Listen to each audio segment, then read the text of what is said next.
Hey, yo everyone, Andrew here, bringing you another video review, and today we're going to be doing Batwing, issue number 2. Take a look at this comic cover right here. Now, issue number 2 picks up exactly where issue number 1 left off. Duh. In that, Batwing has just been stabbed from behind by Massacre, who is the main villain of the Batwing comic.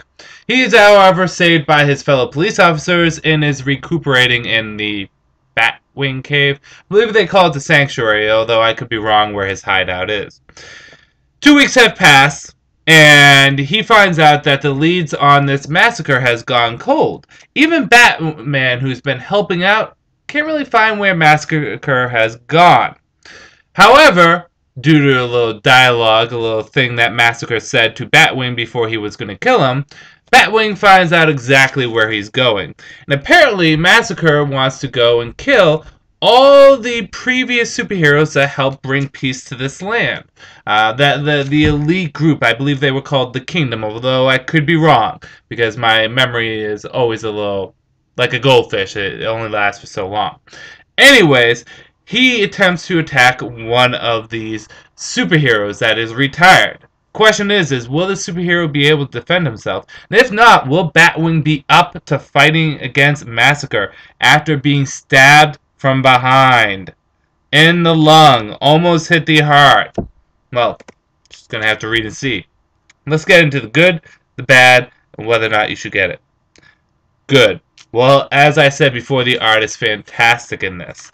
The story continues and is paced a lot better and handled a lot better.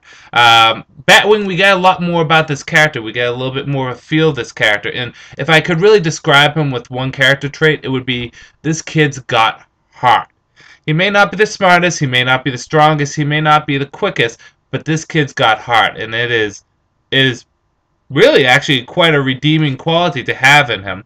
The Batwing costume looks badass in this in certain pictures, particularly at the last panel.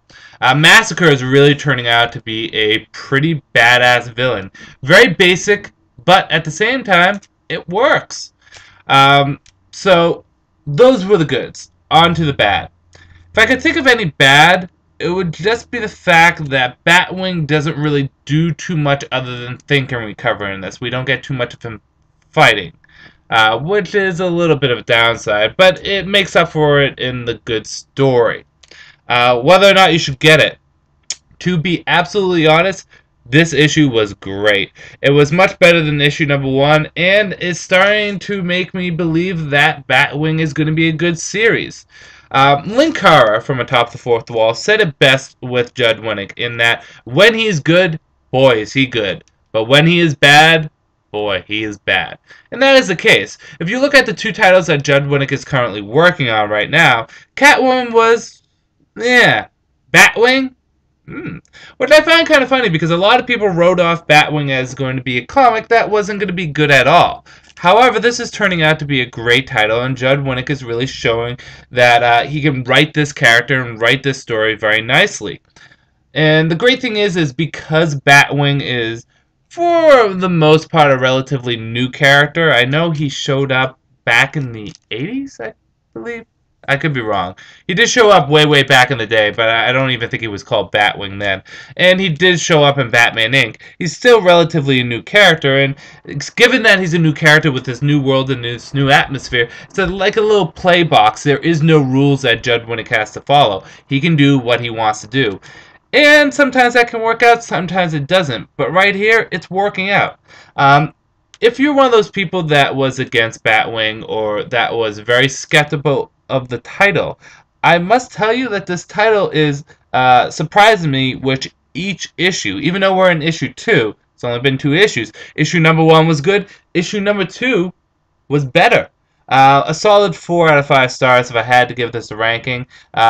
It was fun, and I enjoyed this series. So with that said, I'm going to end this review here. This is Andrew saying, peace out for now.